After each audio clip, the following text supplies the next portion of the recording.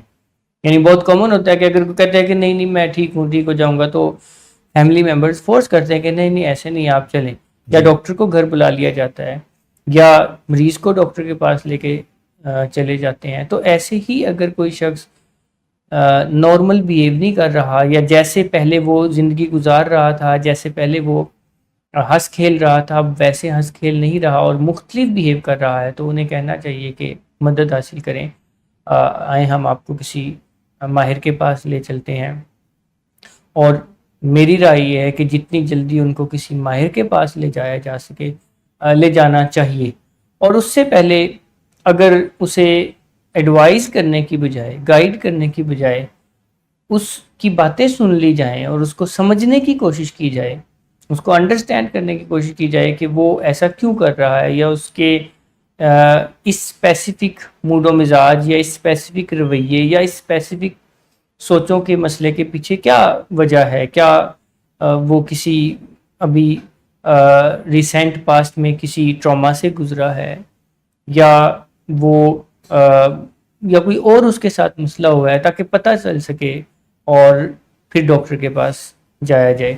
تو یہ کہنا درست نہیں ہے کہ اپنا ایمان مضبوط کریں، یا جسٹ شیک یور ہیڈ، یا حوصلہ کریں. میرے خیال میں تو یہ کہنا چاہیے کہ مدد حاصل کریں، اور ان کو موٹیویٹ کرنا چاہیے. ان کو کہنا چاہیے کہ یہ کوئی آپ کی کمزوری نہیں ہے. جیسے کسی میں وائٹامن B12 کی کمی ہو جائے تو یہ اس کی کمزوری نہیں ہے. جیسے کسی کا ہیموگلوبن کم ہو جائے تو یہ اس کی کمزوری نہیں ہے. جیسے کسی کی شوگر بڑھ جائے تو یہ اس کی کمزوری نہیں ہے. یا کوئی اور کسی کو مسئلہ ہو جائے تو یہ اس کی کمزوری نہیں ہے، بلکہ ایک بیماری ہے. اور جتنی جلدی وہ ماہرین کے پاس پہنچتے ہیں اتنی جلدی ان کی اس بیماری کا حل ہونا شروع ہو جاتا ہے.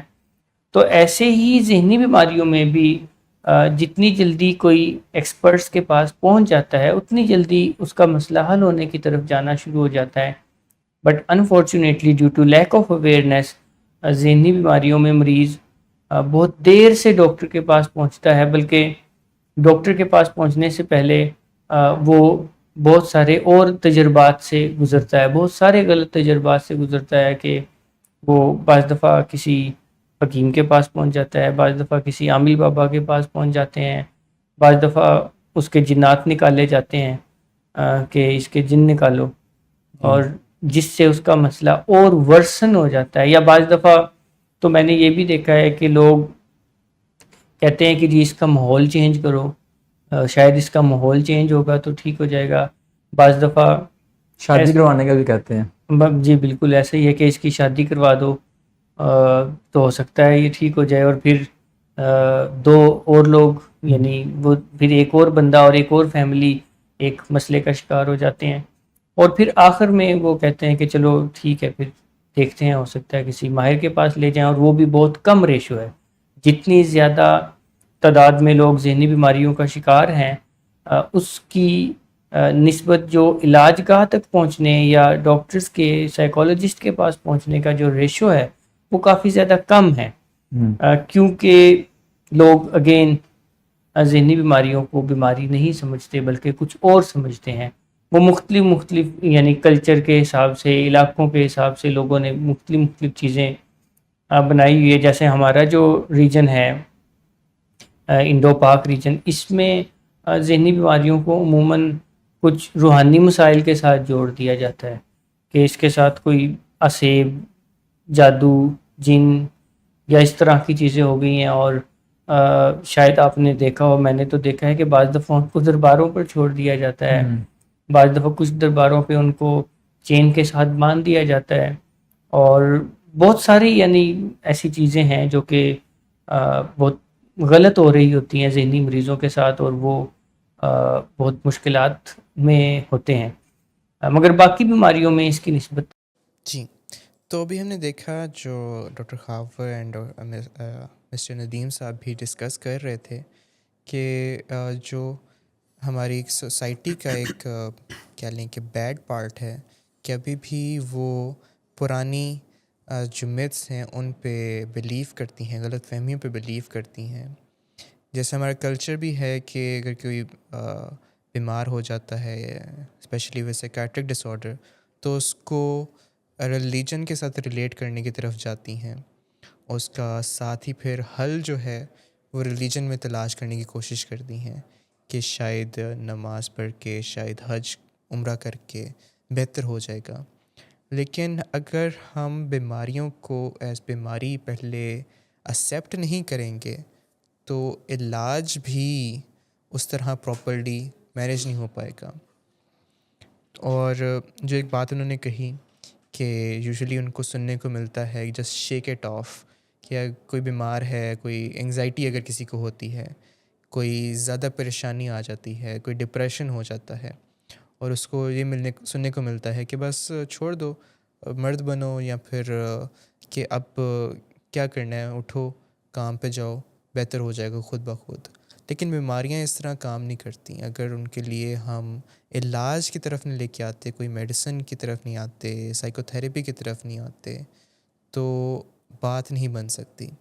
اسی کے متعلق ہم اپنے ایکسپرٹ ڈاکٹر شاہ سوار ان سے بھی ڈسکس کرتے ہیں کہ کب ایک پیشنٹ کو علاج کی طرف آنا چاہیے، اور اس کے علاوہ کیا وہ وجوہات بن سکتی ہیں جس کی وجہ سے جو علاج میں دیری ہو جاتی ہے.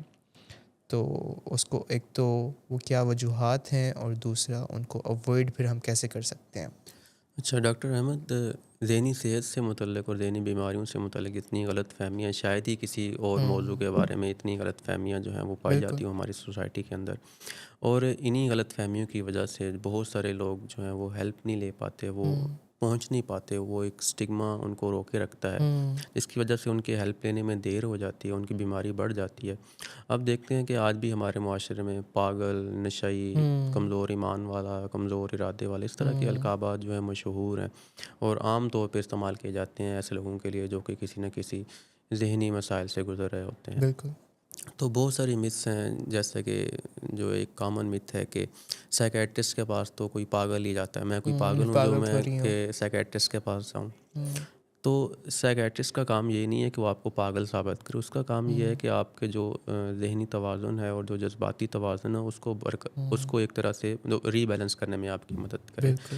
اس سے یہ ثابت نہیں ہوتا کہ آپ پاگل ہیں تو آپ سائیکیٹرسٹ کے پاس جا رہے ہیں. یہ ایسے ہی ہے جیسے اگر آپ کو بخار ہوتا ہے تو آپ میڈیکل اسپیشلسٹ کے پاس جاتے ہیں، آپ کا گلا خراب ہو رہا ہے تو آپ ENT کے پاس چلے جاتے ہیں، آپ کے دل میں کوئی مسئلہ آ رہا ہے تو آپ کارڈیالوجسٹ کے پاس جا رہے ہیں. تو اسی طرح اگر آپ کے ذہن کے اندر کوئی مسئلہ آ رہا ہے تو آپ ذہن والے ڈاکٹر کے پاس چلے جاتے ہیں. اس میں کوئی وہ کرنا کہ مطلب کہ اپنا آپ کو اسٹگماٹائز کرنا یہ نہیں ہونا چاہیے. یہ ہمارے معاشرے کے اندر سے یہ ایک چیز ہے جو کہ لوگوں کو ہیلپ لینے سے روکتی ہے. اسی طرح جو سائیکیٹرک ڈس آرڈرز ہیں ان کے بارے میں سمجھا جاتا ہے کہ یہ کمزور لوگوں کو ہوتی ہیں. اگر آپ کو کوئی سائیکیٹرک ڈس آرڈر جیسا کہ انگزائٹی ہو گئی، ڈپریشن ہو گیا، یا کوئی ایڈکشن کا مسئلہ ہو گیا، یا کوئی سائیکوسس ہو گیا، تو یہی سمجھا جائے گا کہ یا تو آپ بہت کمزور انسان ہیں، آپ جو ہیں وہ دین سے دور ہیں، آپ جو ہیں اپنی نمازیں نہیں پڑھتے، اپنے فرائض نہیں پورے کرتے، اس وجہ سے ہو گئی ہیں. یا لوگ یہ مت ہوتی ہے کہ آپ کے جو والدین ہیں انہوں نے حرام کمایا، اس وجہ سے یہ آپ سامنے آ رہا ہے. آپ بتائیں کہ اگر والدین نے کوئی غلط کام کیا تو اس میں بیٹے کا یا بچوں کا کیا قصور ہے، بیٹی کا کیا قصور ہے، اس کو کیوں وہ سامنے آنا چاہیے؟ یہ تو ہر انسان کو اپنے اعمال کا بدلہ خود ہی دینا ہے نا. تو یہ ایک بالکل غلط وہ پھیلی ہوئی غلط فہمی ہے ہمارے معاشرے کے اندر کہ جو ہے نا وہ کمزور لوگوں کو جو ہے نا وہ سائیکیٹرک ڈس آرڈر ہوتی ہے، یا ہمارے برے نتائج کی وجہ سے ہم جو ہے نا برے اعمال کی وجہ سے ہم برے نتائج جو کہ سائیکیٹرک ڈس آرڈرس میں کی صورت میں ہمارے سامنے آتے ہیں. یہ کوئی نتائج نہیں ہے، یہ ایک بیماریاں ہیں جیسے باقی بیماریاں ہوتی ہیں. آپ دیکھیں کہ اگر کوئی ڈاکٹر ہے اس کو بھی ذہنی مسائل ہو سکتے ہیں. اگر کوئی چاہے جتنا بھی بہادر فوجی ہے جو جنگ لڑ رہا ہے، جو کہ بہت اپنے اندر حوصلہ رکھے ہوئے، اس کو بھی ذہنی مسائل کا سامنا ہو سکتا ہے. بلکہ اکثر ہم دیکھتے ہیں کہ وہ PTSD کا شکار ہو جاتے ہیں جو کہ اس طرح کے جنگوں میں انوالو ہوتے ہیں. تو اس کے پیچھے مجھے وہ یاد آتا ہے کہ جو سائیکائٹری میں ڈیولپمنٹ ساری ہوئی ہے وہ لاسٹ 50 ایئرس کے اندر ہی ہوئی ہے. اس سے پہلے سائیکائٹری کی فیلڈ کے اندر جو ڈاکٹرز تھے وہ بھی یہی مانتے ہوتے تھے کہ شاید واقعی میں کوئی اسپرٹس ہیں، بالکل کوئی بندے کو بس بند کر دو، کسی روم میں لاک کر دو، کوئی علاج نہیں ہے، سر پہ مار دو، ڈنڈا مار دو، کوئی برین کا پارٹ ہی ریموو کر دو. تو ریسنٹ ہی یہ سارے چینجز آئے ہیں جہاں پہ ڈس آرڈرس کو ڈسکور کیا گیا ہے اور ان کے جو علاج ہیں وہ پراپرلی ڈسکرائب کیے گئے ہیں. تو ود ان 50-70 ایئرز ہی یہ سب کچھ ڈیولپمنٹ ہوئی ہے. تو میرا خیال ہے کہ اس وجہ سے بھی وہ اویئرنیس اتنی نہیں کامن ہوئی اور جو پرانے خیالات ہیں پیراڈائمس ہیں وہ بھی اتنے پختہ طور پہ چینج نہیں ہو پائے. کہ پہلا جب بھی مشکل ہوتی ہے کسی بندے کو جب سمجھ نہیں آ رہی ہوتی تو وہ سیدھا بلیم کی طرف جاتا ہے کہ شاید اوپر سے ہی ہائر پاور کی طرف سے ہی آزمائش آئی ہے, اس کی طرف سے ہی یہ بیماری آئی ہے یا اس کی وجہ سے ہی یہ سب کچھ ہو رہا ہے, تو بس نمازیں پڑھ کے ہی سب کچھ ٹھیک ہو جائے گا. کچھ حد تک اچھا بھی ہے جو سائیکائٹری کے اندر بھی بتایا جاتا ہے کہ کسی اسٹرکچر کے ساتھ جڑ جانا ول سپورٹ دا ریکوری, لیکن علاج صرف یہ نہیں بن سکتا. جو میڈیکیشن کا رول ہے, جو سائیکو تھیراپی کا رول ہے, وہ کوئی ریپلیس نہیں کر سکتا. بالکل. انسان کی یہ فطرت رہی ہے کیونکہ ہمارے اندر جو اینیمل والا پارٹ ہے ہمارے برین کا, اور اسی وجہ سے جب بھی کوئی مشکل آتی ہے تو اگر اس کی ہمیں وجہ سمجھ نہیں آتی تو ہم اس کو سپر نیچرل چیزوں سے ریلیٹ کرنے کی کوشش کرتے ہیں. جیسا کہ آپ ہسٹری کے اندر دیکھیں, جب چاند گرن لگا یا سورج گرن لگا, لوگوں نے ان کو خدا ماننا شروع کر دیا. آندھیوں کے الگ خدا بنا لیے, جو بھی زلزلہ آیا تو اس کا الگ خدا بنا لیا, سورج کو خدا بنا لیا, جانوروں کو خدا بنا لیا. تو جس چیز سے بھی انسان کو خوف آیا انسان نے اس کو اپنا خدا بنا لیا. تو یہ جو سپر نیچرل کی طرف جانے کی ٹینڈنسی ہے یہ بہت کامن ہے. اور جب ہمیں ان چیزوں کی سمجھ نہیں آتی, جو لوگوں کے اندر سمٹمز آ رہے ہوتے ہیں سائیکیٹرک النیسز کے, تو ہم ان کو بھی جو ہے نا وہ سپر نیچرل چیزوں کی طرف لے کے جاتے ہیں. ہو سکتا ہے کہ جن ہوں, چڑیل ہوں, یا اس طرح کے سایہ ہو گیا ہے. تو اس میں کوئی اچنبھے کی بات نہیں ہے, لیکن ہمیں جو ہے نا وہ اویئرنیس پھیلانے کی ضرورت ہے, لوگوں کو سمجھانے کی ضرورت ہے کہ نہیں ایسا نہیں ہے, یہ ایک جو ہے نا وہ بیماری ہے جو جس طرح باقی بیماریاں ہیں, جس طرح شوگر کی بیماری ہے, جس طرح دل کی بیماری ہیں, تو یہ بھی ویسی ہی بیماری ہے. باقی دوسری آپ بات کر رہے تھے دم درود والی یا دعاؤں والی, تو بالکل آپ نے جیسے کہا کہ یہ ریکوری کے اندر وہ سپورٹ کر سکتی ہے, لیکن یہ نیم البدل نہیں ہے علاج کا. آپ جب کسی کو دل کا اٹیک ہوتا ہے تو آپ یہ نہیں کہتے کہ اس کے لیے دعا کریں اور علاج ڈاکٹر کے پاس جانے کی ضرورت نہیں ہے, اسٹینٹ ڈلوانے کی ضرورت نہیں ہے, دم کروا لیتے ہیں جس سے اس کا جو ویسل جو ہے وہ بلاک ہوئی ہوئی ہے وہ کھل جائے گی. آپ اس کو اسٹینٹ ڈلواتے ہیں, آپ اس کا علاج کرواتے ہیں, اس کی دوائی اسٹارٹ کرواتے ہیں. اسی طرح جب کوئی سائیکیٹرک ڈس آرڈر ہوتی ہے تو اس کے اندر بھی آپ جو ہے نا وہ ڈاکٹر کے پاس لے کے جاتے ہیں, اس کا میڈیسن شروع ہوتی ہے, اس کی سائیکو تھراپی شروع ہوتی ہے, اس کا ایک سپورٹ سسٹم ڈیولپ کیا جاتا ہے جو کہ اس کی ریکوری کو لے کے چلتا ہے. دعا سے انسان کو سہارا ملتا ہے, امید ملتی ہے, اچھی چیز ہے, انسان کو کرنی چاہیے. لیکن اس کو اس کا نیم البدل بنا لینا کہ مجھے جو ہے نا وہ علاج کی ضرورت نہیں, اس کا علاج ہی یہ ہے, تو یہ تھوڑی سی ڈفرینٹ اپروچ ہو جاتی ہے جو کہ ہیلپ نہیں کرتی. اسی طرح لوگوں کے اندر ایک غلط فہمی پائی جاتی ہے ایک سائیکیٹرک ڈس آرڈرس میں جو میڈیکیشنز استعمال ہوتی ہیں, ایک تو یہ کہ وہ نشاور ہوتی ہیں, اور دوسرا یہ کہ وہ پھر ہمیشہ ایک دفعہ لگ جائے تو پھر ساری زندگی کھانی پڑتی ہیں. تو پہلی بات تو یہ کہ یہ نشاور نہیں ہوتی. دوسری بات یہ کہ اگر کوئی سائیکیٹرک ڈس آرڈر کے اندر آپ کو کوئی میڈیسن شروع کروائی گئی ہے تو وہ ہمیشہ کے لیے نہیں ہوتی, کچھ مخصوص ٹائم کے لیے ہوتی ہے, ڈپینڈنگ اپان یور کنڈیشن, اور کون سی ایپیسوڈ ہے, فرسٹ ایپیسوڈ ہے یا ملٹیپل ایپیسوڈس ہو گئی, اس کے مطابق وہ ایک مخصوص مدت کے لیے چلتی ہے اور آپ کا کیا رسپانس آ رہا ہے اس میڈیکیشن کے اوپر. تو مسئلہ تب ہوتا ہے جب لوگ شروع کرتے ہیں اور پراپر جو ہدایات بتائی جاتی ہے ان کو کہ اس طرح آپ نے لینی ہے, اتنے عرصے کے لینی ہے, تو وہ نہیں لیتے. ہاں, یا جب ان کی علامات بہتر ہوتی ہیں تو وہ خود سے ہی چھوڑ دیتے ہیں, ڈاکٹر کے پاس دوبارہ وزٹ نہیں کرتے. تو یہ ضروری ہے کہ آپ اپنے ڈاکٹر کی ہدایات پہ عمل کریں اور خود سے دوائی نہ چھوڑیں, کیونکہ دوائی کو آہستہ آہستہ ڈاکٹر کم کرواتے ہیں. کس وقت کم کروانا ہے وہ بہت ضروری ہے, اور کس طرح کم کروانا ہے. اگر آپ خود سے چھوڑیں گے تو اس سے چانسز بڑھ جاتے ہیں کہ آپ کی علامتیں جو ہیں وہ دوبارہ واپس آ جاتی ہیں, تو اور آپ ریکوری سے ریلیپس کے اندر چلے جاتے ہیں. اسی طرح اگر ہم ایڈکشن کے بارے میں بات کریں تو اس کے بارے میں بھی یہی بات ہے کہ یہ جو ہے نا وہ انسان خود کرتا ہے, اس کی اخلاقی کمزوری ہے, اس کا ارادہ کمزور ہے, یہ خود جو ہے نا وہ گناہوں کی طرف کیا ہے. ان کو سمجھانے کی ضرورت ہے کہ نشہ جو ہے وہ بھی ایک بیماری ہے.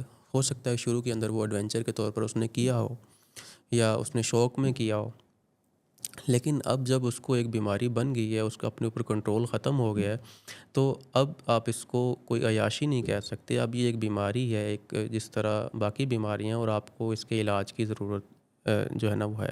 اسی طرح ایک نشے کے بارے میں یہ کہی جاتی ہے کہ یہ کبھی ٹھیک نہیں ہو سکتا مریض. اب ایسا نہیں ہے. اگر ہم سائنٹیفکلی دیکھیں, ہم ریسرچ جو پیپرز ہیں ان کو اگر دیکھیں غور سے جو کہ ریکوری کے اوپر ہیں, تو ہمیں پتہ چلتا ہے کہ ایسے کئی لاکھوں لوگ ہیں جو انہوں نے جب ایک پراپر ایک ٹریٹمنٹ سٹرکچر سے جڑے, انہوں نے اپنا ڈیٹاکسیفیکیشن کروائی, ریہیبلیٹیشن کے اندر گئے, گروپ سیشنز لیے, جو ریلیپس پریونشن پلان ہے اس کے اوپر کام کیا, تو وہ ریکوری کے اندر ہیں کئی سالوں سے. ایڈکشن ایک کرونک ڈیزیز ضرور ہے, لیکن اس کا مطلب یہ نہیں کہ آپ کے اندر وہ سمٹمز آتے رہیں گے ایڈکشن والے. ایک بیماری جب کسی کو, یہ کرونک ڈیزیز کا مطلب کہ ایک بیماری آپ کو ہو گئی ہے تو ہو گئی ہے, ٹھیک ہے, اب اس کو آپ نے مینیج کرنا ہے. تو اسی طرح یہ ایک مینیجیبل ڈیزیز ہے. یہ ایسا نہیں ہے کہ آپ ہمیشہ نشے کی لت کا شکار رہیں گے اور نشہ کرتے رہیں گے. اچھا, اسی طرح آپ نے شروع میں بات کی تھی کہ جو ہے نا مرد بنو, تو اس کی وجہ سے یہ جو ایک سٹگما ہے کہ مردوں کو جو ہے نا وہ ذہنی بیماریاں نہیں ہوتیں, یہ عورتیں ہوتی ہیں جو مکر کرتی ہیں یا جو ہے نا وہ کمزور ہوتی ہیں, ولڈ ہیں, ویک ولڈ ہیں. تو اسٹرانگ بنو اور جم جاؤ اور بہتر ہو جائے گا, سب کچھ ہو جائے گا. بالکل. تو یہ لوگ تو باتیں کہہ دیتے ہیں اور معاشرے کے اندر اس چیز نے مردوں کو دبایا ہوا ہے, اور جس کی وجہ سے ہمیں بڑے وائلنٹ نتائج ہمارے سامنے آتے ہیں کہ مرد جو جب یہ سب کچھ برداشت کرتے رہتے ہیں, ایکیومولیٹ ہوتا رہتا ہے ان کے ذہن کے اندر, تو اینڈ سٹیج کیا رزلٹ آتا ہے کہ وہ بہت وائلنٹ طریقے یوز کرتے ہیں اپنی سوسائڈ اٹیمپٹس کے اندر. ان کی سوسائڈ اٹیمپٹس جو ہیں وہ زیادہ سکسیزفل ہوتی ہیں عورتوں کے مقابلے کے اندر, اور زیادہ وائلنٹ ہوتی ہیں, زیادہ وحشیانہ طریقوں سے وہ اپنے آپ کو جو ہے نا وہ ختم کرتے ہیں. اسی طرح اگر ہم بات کریں سائیکو تھراپی کی, جو کہ باتوں کے عام الفاظ میں اس کو کہا جاتا ہے کہ باتوں کے ذریعے علاج کی, تو اس کے بارے میں لوگ کہتے ہیں کہ یہ باتوں سے کیا ہوگا, یہ تو میں بھی تمہیں سمجھا دوں گا. تو بات یہ ہے کہ یہ سمجھانا وغیرہ نہیں ہے. جو تھراپی ہے یہ ایک آپ کے ذہن کے اندر جو نیورل کنیکشنز ہیں, آپ کے ایسی باتیں یعنی کہ آپ کو وہ گائیڈ کیا جاتا ہے اس طرح سے کہ وہ دوبارہ سے آپ کے ری ڈیولپ ہوتے ہیں ایک طرح سے. اس کے اندر آپ کے جو مسائل آ رہے ہوتے ہیں, آپ نے ان کو سوچنا کیسے, ان کا رد عمل کیسے دینا ہے, یہ چیزیں آپ کو سکھائی جاتی ہیں. جیسے کہ CBT ہے, کاگنیٹیو بیہیویئرل تھراپی, اس کے اندر آپ کو جو آپ کے منفی خیالات ہیں ان کو پہچاننا اور پھر ان کا مقابلہ کرنا سکھایا جاتا ہے. تو اس سے ایسے ہی جو ہے نا وہ نتائج سامنے آتے ہیں جیسا کہ دوائیوں سے سامنے آتے ہیں, کیونکہ ریسرچ نے ثابت کیا ہے کہ جو باتوں والا علاج ہے وہ بھی میڈیسن کے تقریباً ایکویولنٹ ہے. تو اس کو بھی ہمیں اتنی ہی امپورٹنس دینی چاہیے, اور دونوں ہی چیزیں امپورٹنٹ ہیں آپ کے علاج کے اندر, سائیکو تھراپی بھی اور ساتھ میں میڈیکیشنز بھی. اسی طرح کچھ لوگ سمجھتے ہیں کہ نشہ جو ہے نا وہ اس کا علاج جو ہے وہ چند دن کے اندر ہو جائے گا. جیسا کہ زیادہ تر لوگوں کے اندر کنسیپٹ ہے کہ بس ڈیٹاکسیفیکیشن ہو گئی ہے تو بس سمجھیں کہ آپ کا نشے کا علاج ہو گیا. ہم گھر جائیں ہاں, اور ہمارا سارا جو بیماری ہے وہ سب نکال کے پھینک دیں آپ. بالکل. مجھے تو وہ ایک بلکہ یاد آ گیا پیشنٹ کے, اس کی فیملی آئی, وہ لے کر آئے ایمرجنسی میں کہ مطلب آپ کی, ہم نے سنا ہے کہ کوئی ایسی ڈیٹاکس ٹرپ ہوتی ہے اور آپ وہ اس کو لگائیں اور ہم نے اس کو پھر گھر لے کے جانا ہے. 24 گھنٹے کے اندر جو ہے نا 24 گھنٹے ہم رک سکتے ہیں یہاں پہ, اس کے بعد جو ہے نا ہم نے جانا ہے یہاں پہ. تو یہ ایسا نہیں ہے. ڈیٹاکسیفیکیشن ضروری ہے. شروع کے اندر جو ہے نا وہ کافی مشکل ہوتی ہے مریضوں کو نشہ چھوڑنے میں, لیکن جب وہ چھوڑ دیتا ہے تو آپ کو یہ سمجھنے کی ضرورت ہے یہ صرف فزیکل چیز نہیں ہے نشہ, یہ آپ کے دماغ کے اوپر بھی اثر ہوا ہے اور اس کو بھی ریہیبلیٹیٹ کرنے کی ضرورت ہے. تو جب آپ یہ سمجھتے ہیں تو پھر آپ کا کنسیپٹ کلیئر ہوتا ہے, تو پھر آپ بہتر ہیلپ ایکسیپٹ کرنے کی جو فارم میں آ جاتے ہیں. اسی طرح لوگوں کا ہوتا ہے کہ مریض سے سختی کریں, مطلب کہ اگر کوئی جن کو ڈیزیز اویئرنیس نہیں ہوتی تو وہ مریض کو لے کر آتے ہیں اور کہتے ہیں کہ آپ مریض کے اوپر سختی کریں, اس کو کھانا کم دیں, اس کو باندھیں, یا جو بھی اس طرح کے وہ آتے ہیں ان کے ذہن میں جو ٹریڈیشنل تھاٹس آتی ہیں علاج کی, تو وہ ان کو جو ہے نا وہ عمل میں لانے کی کوشش کر رہے ہوتے ہیں.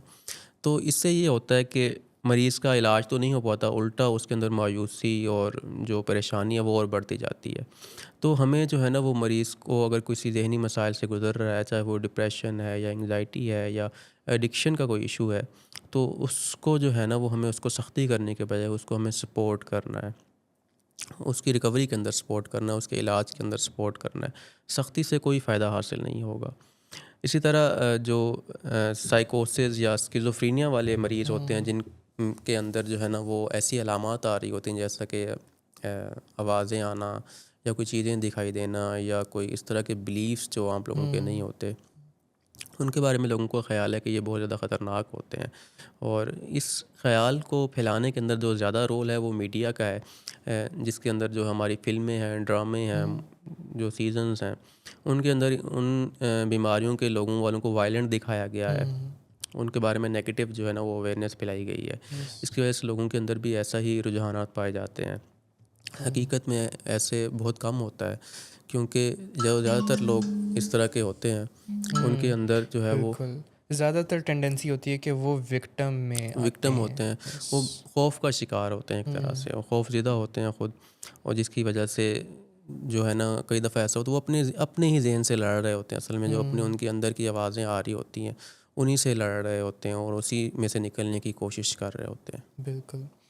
تو جہاں پہ سوشل میڈیا اور فلمیں نگیٹو رول کر رہی ہیں اور جو فیکٹس نہیں ہیں ان کو پروموٹ کر رہی ہیں، ہمارا شو بھی جو ان کے برعکس اسی کنسسٹنسی سے اویئرنیس پروگرام اور فیکٹس کو پھیلا رہا ہے۔ امید ہے کہ آڈینس نے، ہمارے ویورز نے آج کا شو بھی انجوائے کیا ہوگا، اور جو فیکٹس ہیں ریگارڈنگ مینٹل ہیلتھ، ریگارڈنگ سائیکائٹرک ڈس آرڈرس اور ان کی مینجمنٹ، اس پہ بھی غور کیا ہوگا۔ اور اب تو اس طرح کا سینچری آ گئی ہے، اس طرح کا زمانہ آ گیا ہے کہ کوئی بھی فیکٹ اب ڈھکا چھپا نہیں رہ گیا، بالکل آپ کی فنگر ٹپس پہ ہے، گوگل ہے، چیٹ جی پی ٹی ہے، اے آئی ماڈلس ہیں، کسی سے بھی آپ کچھ بھی کویشچن پوچھ سکتے ہیں، اور زیادہ تر چانسز ہیں کہ کوئی آپ کو رائٹ اور جو فیکٹ ہے وہ بہت آسانی سے مل سکتا ہے۔ آپ فیکٹ چیک کر سکتے ہیں، اپنے ریسرچ ورکس کو کر سکتے ہیں، پوچھ سکتے ہیں، سوال پوچھ سکتے ہیں چیٹ جی پی ٹی سے کہ what is the actual treatment, کیا مینجمنٹ ہونی چاہیے، اپنی جو کنڈیشن ہے، جو سمٹمز ہیں وہ آپ بتا سکتے ہیں۔ ایون کہ چیٹ جی پی ٹی بھی ریکمینڈ کر دیتا ہے کہ بھائی یو نیڈ دا پروفیشنل جو اوور ویو ہے، جو ریویو ہے، کہ اب آپ کو ڈاکٹر کے پاس جانے کی ضرورت ہے، اب آپ کو اس چیز کی ضرورت ہے، اب آپ کو میڈیسن کی ضرورت ہے، سائیکو تھیراپی کی ضرورت ہے۔ تو یہی ہمارا بھی میسج ہوتا ہے کہ آپ اپنی اویئرنیس کو، اپنی جو فیکٹس ہیں ان کو امپروو کرتے رہیں، ہمارا شو دیکھتے رہیں، اور آج کے لیے اتنا ہی، دوبارہ ملاقات ہوگی، ابھی کے لیے اللہ حافظ۔